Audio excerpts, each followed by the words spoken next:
Foto ini saja, foto ini pernah lihat? Bukunya sih tidak, tapi Fotonya ini siapa nih? ya kalau di medsos Enggak, bukan, ini fotonya siapa? Ibu tadi kan nunjukkan foto di majelis hakim. Fotonya, ini foto siapa? Pertanyaan saya. Ini foto Jokowi. Tadi foto yang ditunjukkan berkacamata apa tidak tadi, Bu? Tidak. Oh, terima kasih. Terus itu foto Pak Jokowi tadi, foto yang Ibu tunjukkan tidak berkacamata. Lalu ini foto siapa, Ibu? ya Jokowi. Berapa? Namanya kan ada itu. P28. Ya, ini diuji, Bu. PP8 Bapak. Itu. Terus untuk ijazah itu di belakang foto stempelnya atau stempelnya menutupi foto? Ya Menutupi ya. Ini Itu bukan asli, Bu. Jadi ya. Oke. Bisa jawab. Silakan duduk, Ibu ya. Karena Ibu latihannya tidak sampai sini, ya. Ibu latihannya tidak sampai sini, makanya saya tadi pertanyaannya tidak langsung ke KKN, Bu, tapi udah kami siapkan pertanyaannya banyak, ya. Terus saksi jadi menjawab yang tahu ya. Iya. Jangan yang tidak tahu jawab. Iya. Yang tidak pernah lihat jawab. Jangan yang Iya. pernah lihat saja. Iya. Ya, jangan memaksakan. Iya. Iya. Silakan. Lanjut. Saya lanjutkan kembali. Ibu pada saat KKN sekamar dengan siapa? Johana. Kalau Pak Joko Widodo sekamar dengan siapa? Eko ya, Bu ya. Eko. Iya. Baik. Terus yang paling khas dari Desa Ketuyan itu apa, Bu? Yang paling khas yang membuat teringat, saya masih teringat desa saya KKN, Bu, ya. Yang khas itu apa? Desa dari Ketuyan itu, Ibu. Kalau yang saya ketahui itu ya para penduduknya selain bertani, mereka juga itu membuat gula merah. Ya. Gula merah, ya. Yang dimasak sendiri. Ya, terus pertanyaan saya selanjutnya, waktu acara pisahan itu adakah acara musik ya, Bu ya? Ya, Bu ya. Itu pakai gitar listrik atau gitar listrik? Gitar listrik. Iya. Ya. Tadi Bu mengatakan tahun 85 belum ada listrik. Ya. Ya, enggak. Itu pakai gitar listrik, itu colokannya di mana ya, Bu? Sebenarnya sih yang gampang banget, Pak. Kau gampang ya, Bu? Iya. Gimana? Ya, ya. Yang saya ketahui adalah selain menjabat sebagai kepala desa, Ya. Pak Jentu Abdul Wahab itu adalah seorang pengusaha penggilingan Padi, ya. selekan beras ya. Ya. Berarti beliau adalah seorang yang mampu secara ekonomi. Iya. Tentunya juga pastilah beliau itu mempunyai genset atau generator. Itu ingatan Ibu. Dipakai Ya. untuk sumber tenaga listrik. Oke, iya ya. Terus itu dipakai sumber tenaga listrik untuk musik saja atau untuk penerangan? Ya, termasuk juga penerangan, tetapi untuk itu dipakai sesekali saja, gitu, tidak terus-terusan kalau tiap harinya. Ya, contohnya begini, Pak. Di pendopo, di belakang pendopo itu kan ada sebuah ruangan tempat berkumpul ataukah ya rapat-rapat lah, begitulah, meeting lah, sekarang tuh bilangnya gitu ya. Setiap malam minggu itu selalu ada nobar, Pak. Nonton bareng film malam minggu dari TVRI. Bukan Barcelona ya, Bu? Bukan ya? Kan. Ya. Itu yang film-film yang susah misalnya, terus Baik. bintang-bintang Ya. film dulu gitu. Pertanyaan saya simpel untuk mengkonklusi Ibu ini benar apa enggak? Ada enggak dokumennya? Kalau nobar itu pasti bangga ada dokumennya, ada fotonya, ada enggak? Atau itu hanya ingatan Ibu saja?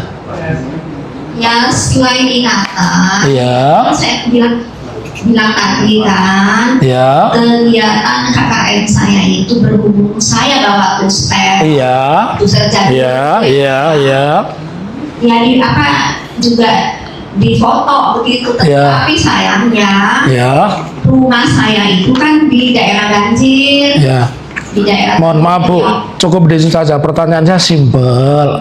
Yang saat ini Ibu hadir di depan sidang, ada nggak dokumen yang menunjukkan ada foto entah temannya Ibu atau apa bahwa di situ ada genset, ya? Karena pertanyaan saya berlanjut ketika Ibu mengatakan itu, pertanyaan saya berlanjut, ya? Ada nggak dokumentasi atau hanya ingatan Ibu? Kalau ingatan ya boleh-boleh saja, karena di pengadilan kan orang menerangkan yang dialami, dia ingat, dia ketahui, Ibu. Ya kalau foto-foto mengenai selepan padi, identitas dan lain sebagainya ya enggak Pak. Enggak, ya cukup, ya, ya. Foto-foto itu tidak ada ya Bu ya. Terus bahwa tadi disebutkan apakah di situ juga melaksanakan kegiatan untuk ibu-ibu PKK?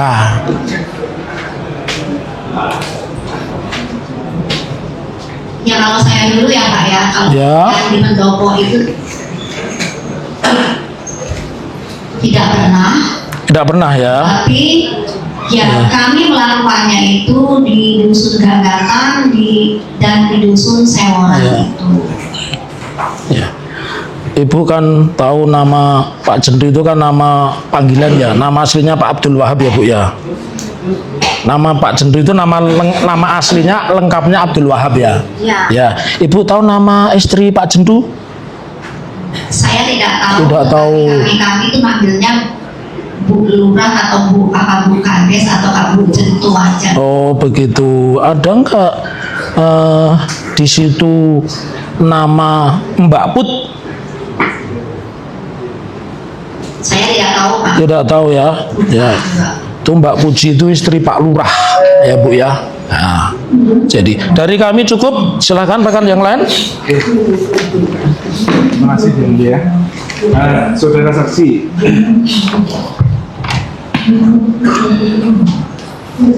Saudara saksi tahu nggak siapa nama panggilan Joko saat itu? Jokowi. Ada nggak? Sama semua orang berapa? Ya kalau di lingkungan kami ya Pak ya, sebagai Sing lanang mau. KKN, yang masak itu kami mengambil Jokowi itu adalah Oke. Jack. Kalau Owi pernah itu nggak? Benar ya? Tapi saya tidak pernah mendengar. Oke, terima kasih. Selanjutnya, saudara saksi mengenal Joko Widodo atau Jokowi itu sebelum KKN atau sesudah adanya KKN? Pada waktu KKN itu Pak, Saat KKN itu aja, Iya. sebelumnya nggak kenal sama sekali. tidak kenal sama sekali. Ada berapa nama Joko pada peserta KKN saat itu? Saya tidak tahu Pak. Kan namanya umum ya, seperti Agus, Joko, Mul gitu. Ya makanya itulah apa di desa kami ya kami memanggilnya sebagai Jack. Mbak Put ya, yang masak Mbak Put. Panggilannya Pak Cek. Oh ya, panggilannya Cek. C A Nggak, C iya. A. Saya lanjutkan kembali.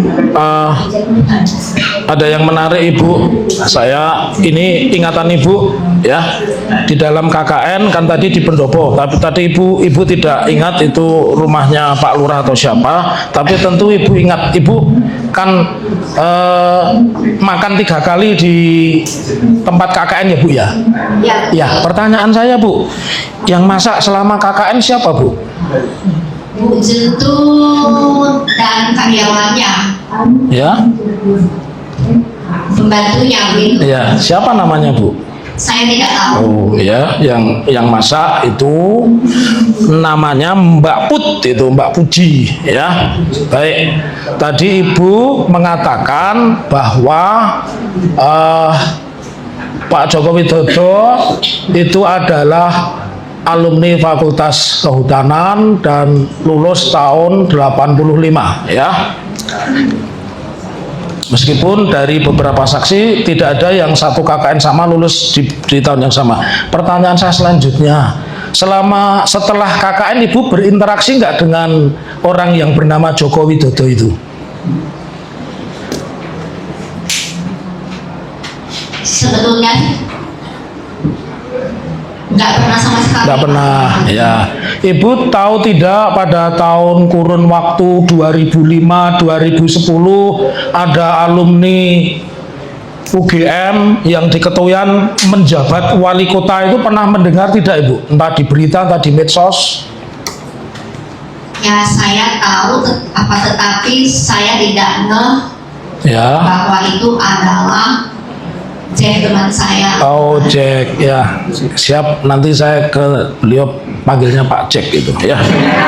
Saya lanjutkan kembali Ibu.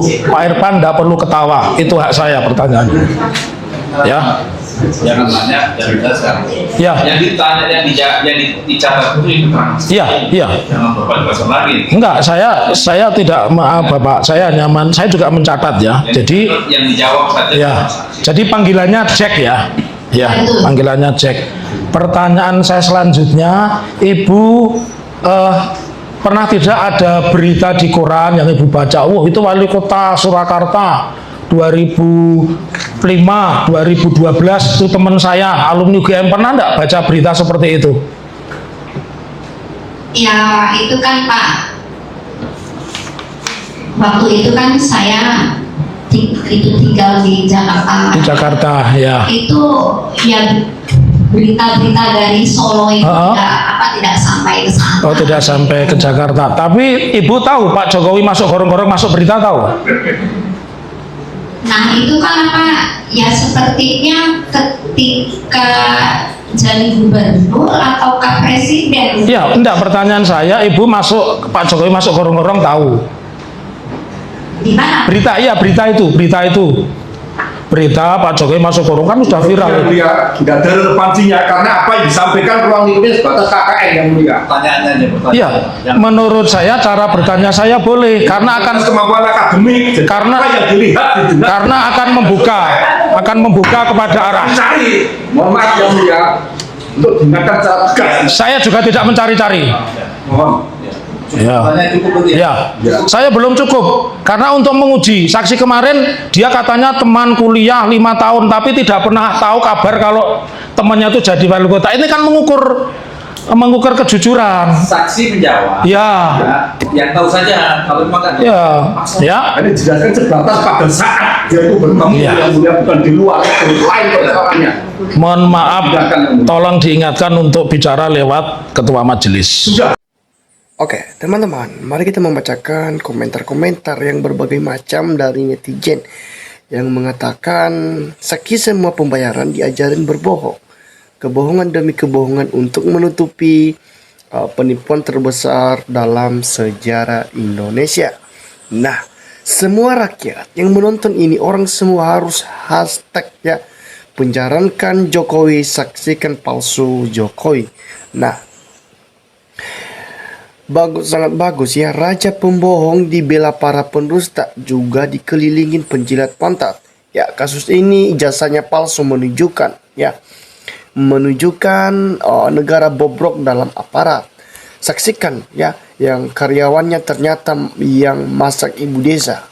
Nah, maksud hati penumpang tenar dan para duit jadi saksi, ujungnya kelihatan ngibul calon yang terpidana. Nah, silih berganti berbohong untuk terima amplop dibawa gorong-gorong oleh Jokowi. Nah, selama Prabowo dengan lantang bilang hidup Jokowi dan hompengnya Jokowi, keluarga si Jokowi dijamin keamanan. Nah, saksi berbohong kurungan penjara 7 tahun, saksi bayaran semua, nggak malu-malu ya. Tolonglah Pak Hakim ya, jangan mau disuap demi anak cucu. Kelak nanti tengoklah, utama suatu bangsa adalah kejujuran. Nah, harusnya agar saksi tidak berani memberikan keterangan ya palsu sebelum sidang dikasih tahu. Kalau saksi memberikan keterangan palsu dapat dikenai hukuman. Nah, sehingga tidak lagi terjadi seperti waktu pengadilan Bambang Tri dan Agus Nur ya. Nah, dan nampaknya kodok buduk ini mau mengulang sukses yang dulu dengan mentersangkakan ERT dan sempalan tipuan sekalian tes ombak terhadap rakyat ya pendukungnya termasuk TNI, Polri, jaksa dan hakim. KPK dan DPR masih setia tidak. Nah, bagi yang bukan pendukung kodok buduk masih berani tidak untuk terus bersuara. Nah, langgan ya koran Kompas Ibu ini ya, padahal koran udah mulai surut ya. Ada HP ada dan YouTube. Nah, lawannya Jokowi kalau pengen terang dan gak tersedut, harusnya Jokowi dan ijazahnya dihadirkan biar ya clear dan benar. Semoga para ahli hukum pada yang melaporkan saksi bohong ke polisi. Kasihan banget ibu itu ya, rela dengan ditanya-tanya tentang Jokowi dan kemungkinan bisa dianggap bersaksi palsu kalau dipaksa berbohong. Nah, gara-gara ijazah palsu milik Jokowi, semua penegak hukum menjadi abur-adul semuanya, tidak ada yang bisa. Yang tidak ada yang bisa bekerja secara transparan dengan semestinya. Nah, semua ada tekanan dan merasa takut semuanya gara-gara hanya satu orang ini. Jokowi ya. Jokowi benar-benar membuat gaduh, mengadu domba terhadap semua rakyat. Nah, yang patut diwaspadai adalah tim hakimnya karena jelas ibu saksi ini sangat kelihatan bohongnya. Nah, Jokowi ini nggak punya perasaan membuat rakyat jadi sibuk dengan urusan ijazah. Benar kata-kata Rocky Gerung, ijazah asli tapi orangnya yang ada di foto ijazah bukan Jokowi. Nah, para hakim ini pun pasti membela Jokowi. Ibu pasti juga kurang lancar latihannya dan tunjukkan ijazah asli palsunya. Nah, sudahlah Pak Hakim, langsung ditangkap aja ya. Saksi palsu kurung 7 tahun penjara, terlalu banyak bohongnya. Hakim pun buta, gak bisa membedakan orang di foto ijazah itu Jokowi yang menjadi presiden atau Jokowi yang pembohong atau Jokowi yang jadi maling duit rakyat dihancurkan. Nah, otak waras, teman kuliah sampai KKN 5 tahun. Kok gak tahu kalau temannya nasibnya jujur, mujur jadi wali kota ya, gubernur bahkan presiden. Nah, akan terus ditutupi dengan kebohongan. Benar-benar Farah Simulyono tukang ngibul. Nah, Jokowi ini sudah diajari ngedrabrus ya, alias bohong. Dari fisik saja sudah terlihat, coba ditanya usianya berapa. Nah, pentingnya hakimnya jujur. Jika hakim mempunyai mental ya termul, maka hukum di NKRI sudah hancur. Nah, demi kebayaran pemberbohong di atas kitab suci dijadikan alat buat berbohong. Katanya salah satu negara religius kok begini. Nah, buang-buang waktu saja ya. Uang puluhan jutaan orang PDIP saja berbohong. Ya, kalau cuman ijazahnya lewat. Nah, tunjukkan kuasamu, hukumlah orang yang berbohong dengan semua kerabat keluarga dan kroni-kroni yang mendukung kebohongan itu. Nah, pembohong tambah banyak, maka dosa-dosa yang nyuruh berbohong sudah tidak ada ampunan lagi kalau tidak bertobat. Ngeri. Nah, warga negara Republik Indonesia yang berbakal waras diperkirakannya sehat dari keadaan Jokowi saat ini menjadi botak dan kulit keputihan karena stres selama 10 tahun ya yang telah berlalu. Kita tidak bisa melihat wajah Jokowi seperti ini karena beban mental untuk mempertahankan rahasia kepalsuan ijazahnya. Nah, jika ijazah itu asli, seharusnya Pak Jokowi happy-happy saja dan tidak menjadi beban sampai stres sekarang. Nah, yang bersalah pasti marah jika berterpojok, itulah termul. Hanya sifat iblis yang membela presiden tukang pembohong berkali-kali ijazahnya palsu adalah. Nah, saksi-saksi yang dihadirkan ya harusnya menunjukkan ijazah asli agar tidak membandingkan dengan ijazah Mulyono kan saksi ngaku teman kuliahnya. Nah, pencarian sesuap nasi di akhirat nanti cari berada di neraka, naudzubillah. Nah, Jokowi main gitar listrik ditemani potremat ya, memang remang-remang gitarnya, nyolok genset yang suaranya berisik. Nah, Tidak semuanya orang selalu menggunakan kacamata ya. Kalau orang selalu menggunakan kacamata berarti tidur pun harus digunakan. Nah, bilang 85 nggak ada listrik, tapi pakai gitar listrik dicolokin di hidung sapi sampai paling. Nah, tolong pergunakan mata hati biar peka terhadap psikologi di dalam sidang untuk mengamati kebohongan yang terstruktur yang sedang berjalan. Nah, ketika kena patahan tantangan, jenjang pendidikan Indonesia sudah benar-benar diacak-acak geng Solo dan keluarga Jack ini ya, masuk kita diam. Nah, saudara yang tersekitar Wong Nesgor belum ada itu listrik, apalagi bisa pakai genset. Gitar listrik diperpisahkan KKN. Ngawur, negara sudah mau tertara dengan baik malah diacak-acak dengan kebohongan. Nah, pembela Jack dan keluarganya nggak takut balasan ajab dari akhirat. Ya, berani palsu di bawah sumpah, akhirnya itu dikekal. Nah, saksi berikan kesaksian palsu, saksi patut dipenjarakan atas kesaksian palsu itu. Nah, teman-teman, silakan memberikan tanggapan atau komentar bagaimana menurut Anda video yang baru kamu tonton.